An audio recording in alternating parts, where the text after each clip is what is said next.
Hello everybody, welcome to a very unexpected fourth video for Tuesday. I didn't plan to make 4 videos today. I made two kind of videos that were going to be scheduled in today, and then the Juggernaut buff, and then this one, which is all about Alliance War Season 36 changelog and Loyalty Store update.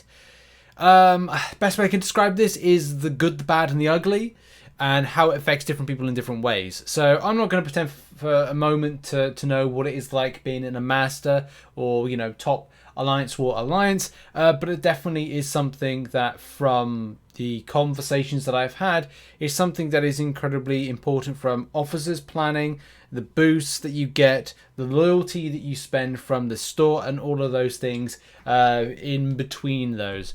And let's face it, some changes to the Alliance War situation, whether it be rewards, whether it be to the store, have always been something that has caused frustration to various different people. So it's a bit of a tough one to kind of cover, because there's lots of things. I mean, like, here's a good example. Like, here's a take from somebody who basically talks about the situation of being that by limiting the class boost to 1 per war, Kabam is again putting even more work on the shoulders of the officers that already use their time for free to make Alliance War successful. In many alliances, people agree who should be ranked for war, defense, attack. Then the officer can generally know which fights people can take with the champs they have. By limiting the purchase of boosts, once per week, it either requires the officer to take extra time to move people around every war, or the alliance to just say screw it and accept deaths because the arbitrary change. It's not about playing above abilities, it's how the game is designed. And especially, like, as someone like myself, and these are the politics and issues that kind of made me not interested with Alliance War. But the point that we're going to get to, and there's many points, but I think it's players' perspective, the players that play it and play this game mode, that have the best kind of like takes, because it's their issues they share when it comes to how enjoyable Alliance Wars is, how stressful it is, and why Kabam aren't listening to players' frustrations as to how they're taking this game mode further, especially because a lot of the times in recent seasons things break and Kabam don't properly address them, nor do they compensate within the season for these particular issues happening. And rather than downing the season, which Kabam used to do when problems like this arose to keep it fair, they still keep rolling it, and we as players just have to accept it and kind of like roll with it, which is a bit sad.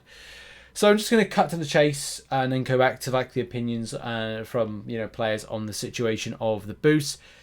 The good, as I said, this is all about the good, the bad, and the ugly. Okay, so the good, right? The good is that Kabam are expanding the purchase limit of the store, and also the things that are within it. Well, not the limits, but they're expanding the things you can buy within it. As a lot of you know, the 6-star Unstoppable Colossus has been a little chonky boy that's been in there for a long time. The 6-star version in particular. And now we're starting to see some things you can buy with your loyalty. So it gives more emphasis to save up your loyalty to then spend it. And I don't know if this is Kabam saying, look, we know that the player base has a lot of loyalty on them at the moment, so therefore they want them spent. That's, up for debate. So, what's going on? Well, there's some spicy things being added into the loyalty store. I say that with a little smirk, a little laugh, and that is because people will run out of loyalty, or have run out of loyalty. I mean, for me, I'm running low on loyalty. That 2 mil loyalty that was given out, I bought a few boosts here and there, and also I decided to spend in, because there was nothing going on like this at the time, I decided to spend some of that loyalty onto tickets for map 8. Because, that do be an expensive thing, and I don't want to take on my gold on it, because, gold's important as well as loyalty is important, and everything as well. So what's been added is, for Paragon players, you're going to get the option of getting a 6-star Awakening Gem Crystal, 6-star Signature Stones with a limit of 5, and this is on a 41-day purchase limit refresh. So these are some substantial things, especially with tier 6 basic catalyst fragments, which cost 750,000 for Thronebreaker and 500,000 for Paragon. Makes no difference to me. It still means that I won't be able to kind of like jump into Paragon because I'm at 600,000 loyalty overall, so it doesn't really kind of benefit me.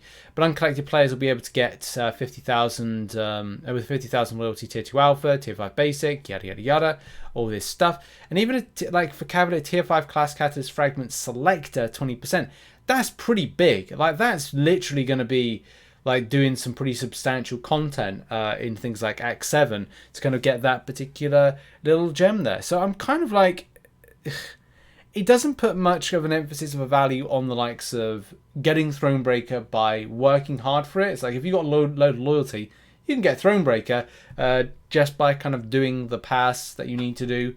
Whereas before, as I've like said in the past, like back in the day, just quote that before anybody jumps in the comment section about the response to this. Back in the day, you had to do Abyss of Legends once, complete it once, and that was what you got with the materials to make yourself a more of a straight cut way to get yourself the Thronebreaker, and you had to work hard for it. Nowadays you don't have to work quite so hard. You just have to do like the completion of Act 6, and then it's like boom, done. So it's kind of like, yeah, there's like you had to do like Act 6 and you had to do Abyss at the time. That's the point I'm trying to get to with this. But look, that's all well and good, but you know, as you can see right here, like I'm now sporting 600k loyalty, so it does create a problem. And I think the problem is like, well, I have to make decisions about what I want to do next. Do I want to get in the mix of some of this? And I'd have to kind of go out and grind some, like I have to go back to doing Alliance Wars. It may be the case.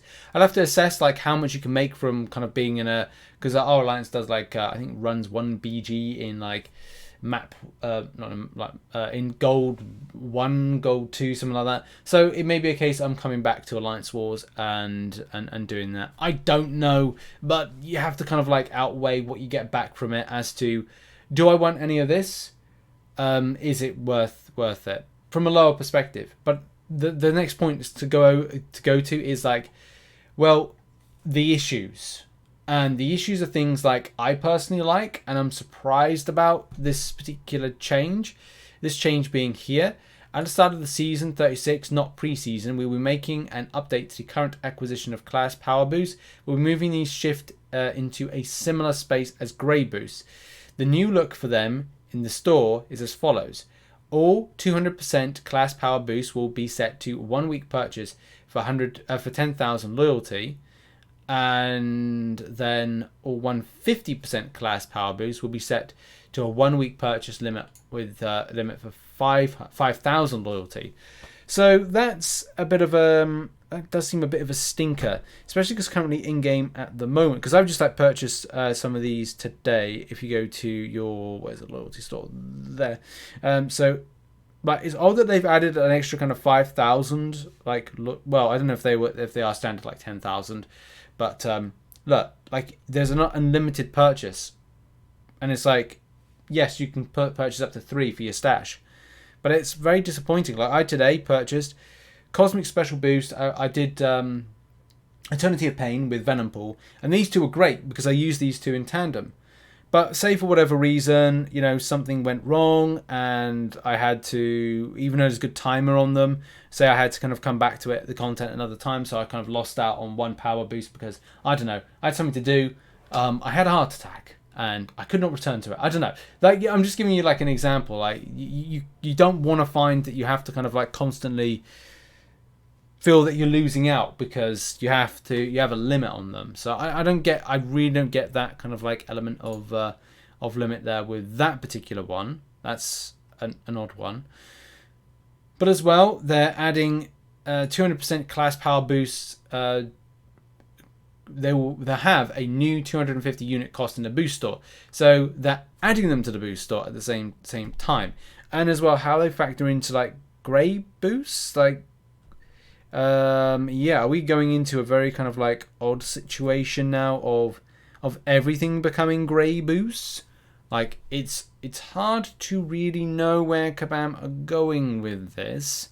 Everything's very specific to Alliance Wars. Also, there's a point here. While Alliance Wars rank rewards received a relatively recent update, they remain undertuned compared to rewards elsewhere in the game. Our intention is for the top Alliance Wars ranked rewards to be among the best rewards in the game. While we did not get a chance to update them this season because of our work to update the loyalty store, we have put together a more scheduled process so that they receive more frequent updates moving forward. Expect another update later this year. Okay, so there is going to be a buff to those like rank rewards at a later date. Well, I don't know. I guess I've got to go and grind out Alliance Wars now. Not that I'm particularly interested in doing it, but I guess that's something I'm going to have to do. So I best kind of make a call to my local officer and make them aware of such a thing. But look, you know, there's different takes on this particular situation based on where you are. And as I said, I don't do Alliance Wars. I might have to do it, but what are other people kind of like thinking of it? Because, like, you know, the player says here, there are nodes in Alliance Wars where you take damage for no reason. What kind of skill is that? There are defenders in Alliance Wars that deal damage to you constantly, especially with banned champions. So that, you know, I'm sure there's again a load of kind of like frustrations, and it definitely seems like that is the case across the board, especially from what I've read. So yeah. Run says here, I'm not advocating that everyone should play High Wars. Some people don't want to and some people don't have to. But the change makes no sense for purpose of competition. For instance, a more logical change would be to drastically reduce the cost of the boosts and make them more available. That allows people who don't want to, can't compete in war, the ability to buy the materials to rank up their collected champions they can't use, but still allow those who play competitively to do so and make it worth their while and make it worth their time because they can get boosts and rank 4 materials. Or even better, let the glory store go back to being used to buy potions and add boosts to that store. Glory is now literally the most useless resource in game. There is a point where you just like, I mean, I'm not saying I'm struggling to get stuff, but there is times where I'm just thinking, right, well, the current meta of the game has shifted, so why am I finding myself like, right, I'll just go and buy some gold crystals. Like, I've got that much glory and like I've bought all the stuff that I need to for what I need, and I've got stuff overflowing in stash. So look, it comes to a very difficult point with Alliance War seasons, and it may be down to a situation of, look, if you want less stress in your life, run lower wars, or not run lower wars, but join alliances that do kind of like lower wars. But the biggest problem is then if you influx of people then downgrading their grind, you're going to find that rank 4 6-star champions are going to be going in gold 1 alliances in, and it's just going to be like the people that are then working hard to get to that point, and then find this kind of weird matchmaking imbalance, which is just, I don't know, the mind boggles with it. But that is the kind of situation that that we're living at the moment. Kabam are deterring the high-end competitive unless you are willing to spend and invest a lot into the purchase of some of these boosts in a very weird situation. So I don't want to go over this too much. I'll leave it up for personal opinion in the description, in the comment section down below. But definitely like an unexpected thing. As I said, there's a good and bad and the ugly with this. The good being the changes that they're going to be adding to the loyalty store. The bad being the acquisition of loyalty seems to be somewhat of an issue, especially from dealing with this. And the ugly being that how this kind of like upsets the competitive high-end side of things. And also like then the follow-up from it that then affects the lowers as a result, especially going, you know, like myself, I don't take part in Alliance Wars. I don't enjoy it. This hasn't really encouraged me to come back into it, except for to go and skim gold 1 and go, great, I've got a load of loyalty. I've put a load of rank 4 champions on it. Good luck to the Alliance that are probably kind of newer to the game and have to face off against some of the champions I'm going to post on it. And yeah, Alliance Wars certainly has evolved to like a funny and weird state. But I don't know, thoughts in the comment section about it. Thanks very much for watching this video. Check out some other content which will be located on screen right about now. I'll put a link in the description to the kind of response thread if you want to go and check it out and have your say. Cheers everybody. Bye bye for now.